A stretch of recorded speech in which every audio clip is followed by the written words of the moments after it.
When we open the pages of Genesis, we are immediately transported into a narrative filled with mystery, symbolism, and profound questions. Among the most enigmatic figures in this story is the serpent. What does it truly represent?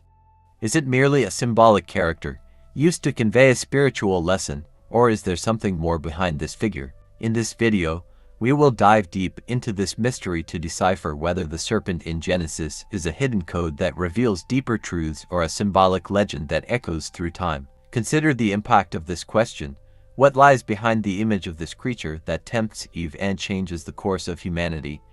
Many believe it represents the embodiment of evil, while others argue that its appearance carries a broader meaning, connected to the quest for knowledge, freedom, and even rebellion. Whatever your interpretation may be, one thing is certain: the serpent in Genesis is not a random detail. Throughout this video, we will explore the biblical and historical context of the serpent, uncover the secrets hidden in the Hebrew text, and analyze the possible interpretations of this symbol. By the end, you will have a new perspective on how the serpent shaped religious and philosophical narratives and how it continues to influence our understanding of morality and human choices. Now, prepare to embark on this fascinating journey, where each layer of this story brings us closer to understanding the true meaning of the serpent in Genesis. To fully understand the serpent in Genesis, it is essential to start with the historical and cultural context surrounding the biblical text. Genesis, one of the oldest works in Jewish Christian literature, was written during a time when myths and symbolic narratives were widely used to explain complex issues such as creation, the origin of evil, and the human condition. In this sense, the serpent appears as a central element in a story that transcends literal interpretation, connecting humanity to the divine and the unknown. In the Hebrew text, the word used for serpent is nakash, a term that carries nuances beyond the simple animal we know.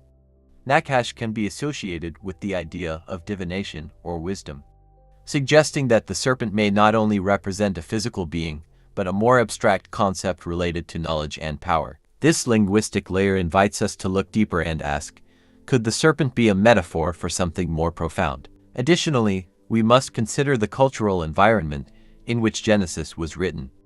Ancient civilizations, such as the Egyptians, Babylonians, and Mesopotamians, had symbolic representations of serpents in their mythologies.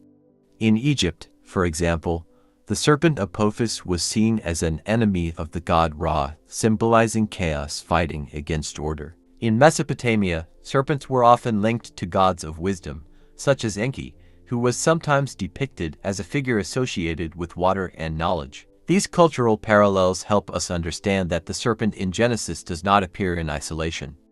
It is part of a broader context in which serpents symbolize both threat and transformation.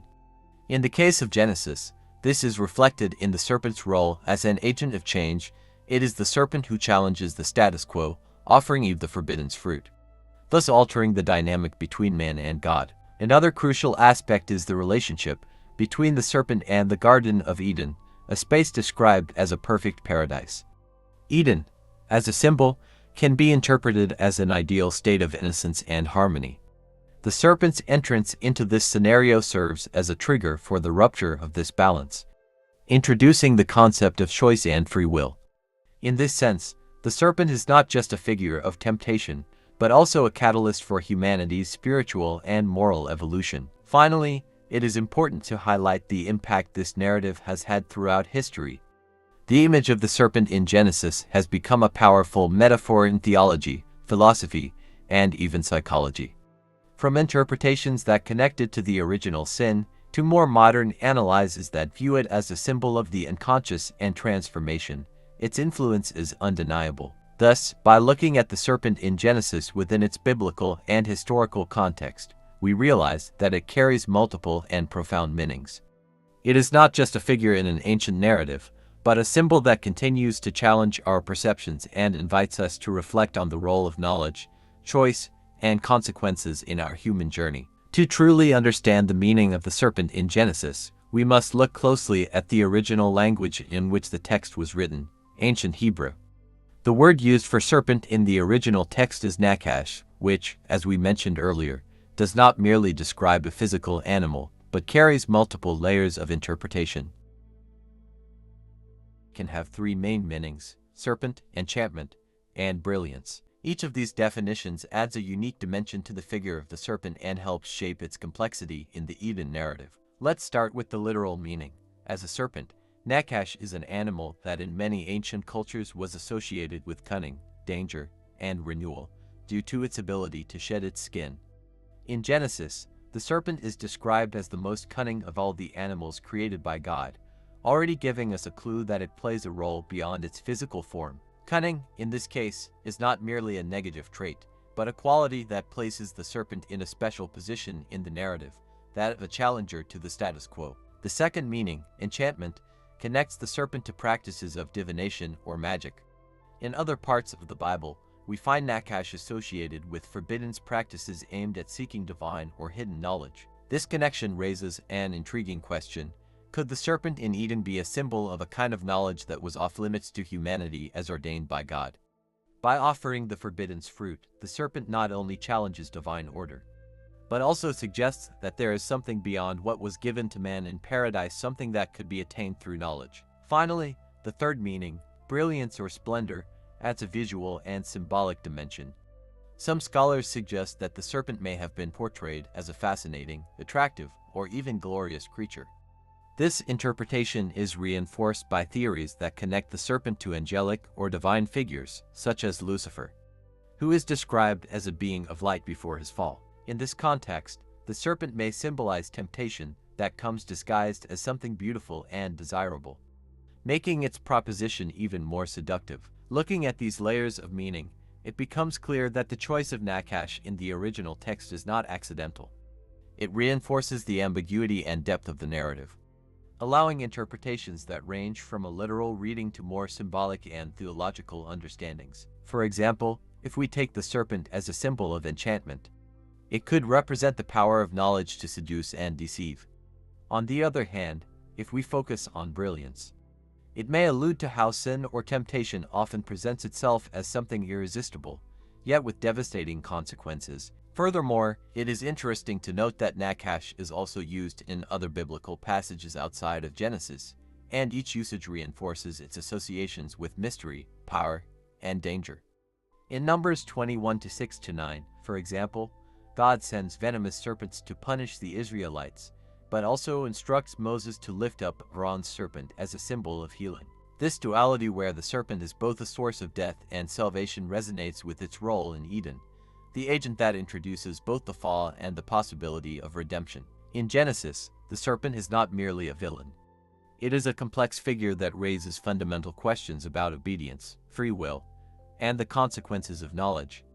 And it is precisely this depth that makes Nakash such a powerful and intriguing word. By understanding its nuances in the original text, we can begin to unravel the deeper intentions of the author of Genesis and how this narrative has shaped the way we interpret good, evil, and human choice. As we move forward, we will see how these interpretations connect with symbolic elements present in other cultures and religions, further expanding our understanding of what the serpent represents and why it continues to fascinate readers and scholars today. To deepen our analysis, we need to look beyond the pages of the Bible and explore how other ancient cultures viewed the serpent.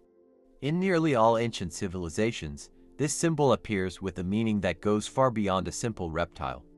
Its associations with wisdom, power, death, and renewal show that the serpent in Genesis is part of a much broader symbolic tradition shared across peoples and times. Let's begin with ancient Egypt, where the serpent had an ambivalent role. The cobra Apophis, or Apep, was seen as the incarnation of chaos, an eternal enemy of the sun god Ra. Every night, Apophis tried to destroy cosmic order by devouring the sun. This image resonates with the idea that the serpent is a challenging and dangerous force, but also one necessary for the balance of the universe. Interestingly, in the same Egypt, the serpent was also revered. The goddess Uraeus, often represented as a cobra on the pharaoh's crowns, symbolized divine protection and royal power. In Mesopotamia, the serpent appears in myths such as the Epic of Gilgamesh, one of humanity's oldest texts. In this epic, a serpent steals the plant of immortality, frustrating the hero and reinforcing his mortality. Here, the serpent is associated with the boundary between the human and the divine, a barrier that cannot be crossed. This narrative, like that of Genesis, suggests that the human desire for forbidden knowledge or power often results in painful consequences. In ancient India, serpents known as nagas were seen as complex spiritual entities. While they could be dangerous, nagas were also guardians of treasures and wisdom. They symbolized the power of transformation, a recurring theme in several cultures. This dualistic view of the serpent as both a threat and a spiritual guide can shed light on the role of the serpent in Eden. Even in the indigenous cultures of the Americas, the serpent is a profound symbol. The Aztecs, for example, worshipped Quetzalcoatl, the feathered serpent, as a god of wisdom, life, and death. For the Mayans, the serpent was a mediator between the earthly and spiritual worlds, reinforcing its role as a figure of transition and transformation. This universal symbolism of the serpent leads us to ask, why does it appear in so many different cultures? The answer may lie in the biology and behavior of the animal itself. Serpents shed their skin, a process that symbolically associates them with renewal and immortality. They are also silent and cunning predators, characteristics that inspire both respect and fear. These biological aspects, combined with the mystery that the serpent evokes, likely explain why it became such a powerful symbol across various traditions. Returning to Genesis, we can interpret the serpent in Eden as a reflection of this global symbolic heritage. Its presence in the narrative is not merely a literary choice, but a connection to a profound and universal archetype. Just like in other cultures, the serpent in Genesis challenges humanity to confront limits, explore the unknown, and face the consequences of their choices. By connecting the symbolism of the serpent in Genesis with other traditions, we realize that it is not just an isolated symbol of a specific religion but a figure that transcends cultural and temporal boundaries. This broader understanding allows us to see the serpent in Eden in a new light, not just as an antagonist, but as a catalyst for spiritual and moral evolution. The serpent in Genesis is not just an isolated character or symbol, but plays a pivotal role in the moral and spiritual development of the biblical narrative. To understand its relevance, we need to analyze how it shapes the dilemmas, choices, and consequences that define the human condition. According to the sacred text, the story of Eden is essentially a narrative about freedom and moral responsibility. The serpent emerges as the catalytic element of this dynamic, prompting Adam and Eve to question divine authority and make a conscious decision. The choice to disobey God by eating the forbidden fruit does not occur without provocation. It is the serpent who directly challenges the divine order, asking, "Did God really say?" This question is not merely a doubt, but an incitement to reflection, curiosity, and ultimately, action. In this context, the serpent is more than a symbol of temptation. It is an archetype of challenge to authority. It causes a rupture between humanity and the divine, a moment that many interpret as the birth of moral consciousness. By yielding to the serpent's influence, Adam and Eve not only disobey, they take responsibility for their own journey of learning and growth. However, the serpent's role is not just moral, it is also deeply spiritual.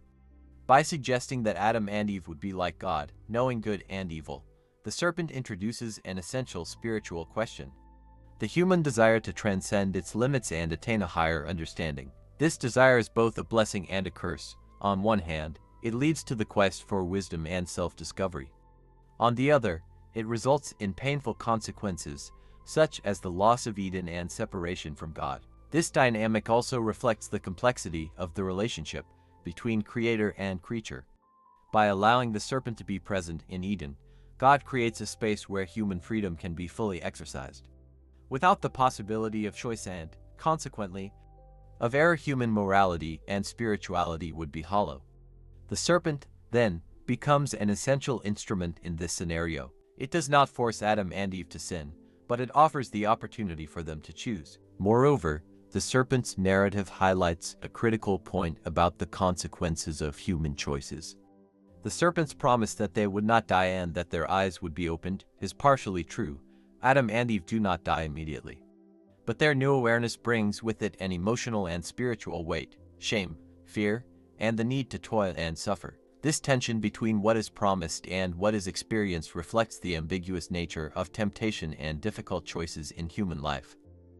However, it is important to note that the serpent is not explicitly demonized in the original Genesis text. It is described as more cunning than any of the wild animals the Lord God had made, suggesting an intelligence and cleverness that transcend pure evil. Only in later interpretations, particularly in the New Testament and Christian tradition, is the serpent directly associated with Satan. This evolution in the understanding of the serpent reflects theological and cultural changes over time. From a spiritual perspective, the presence of the serpent raises an intriguing question: to what extent is evil necessary for good to flourish? Without the challenge represented by the serpent, Adam and Eve might have remained in a state of passive obedience but also ignorance. By facing the consequences of their actions, they embark on a journey of redemption and spiritual growth that shapes the entire subsequent biblical story. Therefore, the serpent is not merely a villain in the Genesis story. It is a symbol of moral and spiritual complexity, representing both the risk and reward of seeking knowledge and freedom. Its presence invites us to reflect on the difficult choices that define our own journeys, challenging us to find a balance between obedience, curiosity, and responsibility. The serpent in Genesis is not an isolated symbol within the historical and cultural panorama of humanity. On the contrary, it possesses intriguing parallels in various ancient cultures and sacred texts, indicating that its figure is part of a deeply rooted universal archetype in the human psyche. To fully understand its significance, it is essential to explore how other traditions approach the symbolism of the serpent and how these connections expand our interpretation of the biblical narrative. In ancient Egypt, for example, the serpent played an ambivalent role, seen both as a symbol of divine power and a chaotic threat. The god Apophis, a massive serpent, was considered the eternal enemy of the sun god Ra, representing the struggle between order and chaos. On the other hand, the cobra Urius, often seen in pharaonic crowns, symbolized divine protection and sovereignty. This Egyptian duality reflects the complexity of serpent symbolism. It is both destructive and creative, threatening and protective. In Greek mythology, the serpent also holds a prominent position. The myth of Asclepius, the god of medicine, shows the serpent as a symbol of healing and renewal. Its connection to wisdom and knowledge is evident in the use of the rod of Asclepius as the symbol of medicine to this day. At the same time, in the story of Medusa, the serpents on her head represent a mortal threat, turning those who gaze upon her to stone. These contrasting representations echo the themes of Genesis, where the serpent is both a bearer of knowledge and an agent of devastating consequences. The Hindu tradition also offers fascinating insights into the serpent, particularly in the figure of the Naga, serpent beings who are revered as guardians of treasures and sources of spiritual wisdom. The serpent also appears in the myth of Shisha, a cosmic serpent that supports the universe on its many heads. Here, the serpent takes on a deeply cosmic role, representing stability and divine power, very different from the temptation and fall connotation in Genesis. Another important parallel is found in the Mesopotamian text, the Epic of Gilgamesh, which is one of the oldest known literary works. In this epic, a serpent steals the immortality plant from Gilgamesh, thwarting his quest for eternal life. Just like in Genesis, the serpent is linked to the idea of human mortality and the loss of a state of fullness. However, in Gilgamesh, it also symbolizes the natural cycle of life and death, suggesting a broader acceptance of mortality as part of human destiny. The cultural and spiritual connections of the serpent also appear in later Jewish and Christian traditions. In the apocryphal texts and rabbinic literature, the serpent is often reinterpreted, acquiring additional nuances. Some Jewish writings suggest that the Eden serpent was originally a creature with legs and great intelligence, reinforcing its association with cunning and skill. In Christianity, especially in the Apocalypse, the serpent is explicitly identified as Satan, the adversary of God and humanity, closing an interpretative cycle that begins in Genesis. These various traditions reveal that the symbolism of the serpent is as vast as human imagination. In nearly all cultures, the serpent is a symbol of transformation, challenge, and power. It appears both as a figure that elevates and one that destroys, reflecting the dualities inherent in the human experience, life and death, wisdom and ignorance, freedom and responsibility. For viewers of the video, these connections offer an expanded view of the meaning of the serpent in Genesis. Rather than seeing it as a fixed and isolated symbol, they may consider it a window into understanding universal themes that transcend time and culture. Thus, the The serpent in Genesis not only challenges Adam and Eve, but also challenges us to explore the depths of morality, spirituality, and human mythology. At the end of this analysis, we can conclude that the serpent in Genesis is not merely a symbol of temptation or the fall, but a complex archetype that carries multiple layers of meaning. Its presence at the beginning of the biblical narrative invites us to reflect on humanity's universal dilemmas, the pursuit of knowledge, the consequences of our choices, and the ongoing struggle between good and evil. The serpent, far from being a mere evil creature, is a reflection of the ambiguous nature of the world we live in. A world where the forces of creation and destruction coexist in a delicate balance. This symbolism is further expanded when we consider the interconnections between different cultures and sacred texts. As we have seen, the serpent is not an invention exclusive to Genesis, but a symbol that appears in various forms throughout human history. It transcends the Bible and spreads across myths, legends, and spiritual traditions, all addressing the same central theme, the tension between knowledge and ignorance. Between freedom and responsibility, its interpretation offers a key to understanding the deeper questions of human morality and the choices we make in our lives. In the context of Genesis, the serpent can be seen as a catalyst for the spiritual evolution of humanity. By enticing Adam and Eve to eat the forbidden fruit, it not only condemns them, but also frees them from ignorance. This act of disobedience places them on the path of self-awareness, but also exposes them to the complexity of the consequences of their actions. The serpent, therefore, represents a force that challenges but also teaches. Sin, far from being just a moral error, becomes an opportunity for growth and reflection on the nature of good and evil. For the young adult audience fascinated by ancient mysteries and biblical symbolism, the lessons we can extract from the Genesis serpent are deeply relevant. The serpent's challenge is not just an ancient dilemma, but one that persists to this day. How do we deal with temptations in our own lives? How do we balance the pursuit of knowledge with the responsibility it entails? These are the universal challenges that the symbolism of the serpent calls us to explore. In the end, the serpent of Genesis is not just a myth or a symbolic legend. It represents a hidden code, a message that transcends the biblical text and resonates with the fundamental questions of human existence. Unraveling this message is not just about understanding the sacred text, but understanding ourselves, our choices, and the impact of our actions on the world around us. The serpent challenges us to question, to learn, and above all, to grow spiritually. If you've made it this far, it's clear that you also have an interest in unraveling deep mysteries. Now, how about sharing this video with your friends and continuing this discussion? Don't forget to leave a comment below on what you think about the Genesis serpent, hidden code or symbolic legend. If you haven't subscribed to the channel yet, click the follow button so you don't miss out on more content like this. Until next time.